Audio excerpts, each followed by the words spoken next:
Unit Pidana Khusus Polrestabes Palembang melakukan sidak ketersediaan minyak goreng di salah satu gudang penyimpanan minyak goreng Kota Palembang.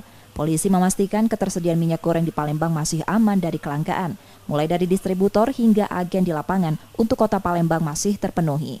Harga minyak goreng kemasan yang tinggi dimanfaatkan sejumlah orang untuk melakukan penipuan di media sosial. Catatan polisi menyebutkan beberapa korban penipuan minyak goreng dengan modus menjual minyak goreng murah melalui media sosial yang melapor ke SPKT Polrestabes Palembang. Kapolrestabes Palembang meminta warga Palembang agar tak mudah percaya iklan minyak goreng murah di media sosial. Namun memang dari kondisi ini ada beberapa pelaku yang memanfaatkan situasi. Sehingga ada beberapa kejadian, ada beberapa peristiwa berawal dari maraknya adanya informasi yang kekurangan minyak goreng. Sehingga kami mengimbau bahwa untuk masyarakat Kota Palembang, yang pertama, pasokan minyak goreng untuk Kota Palembang itu tercukupi. Ini berdasarkan daripada pengecekan di lapangan.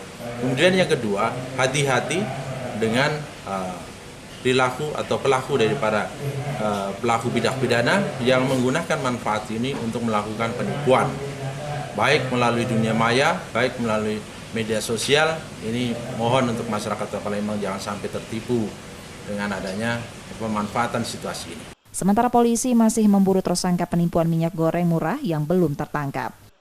Yudi Kiswanto, Kompas TV, Palembang, Sumatera Selatan.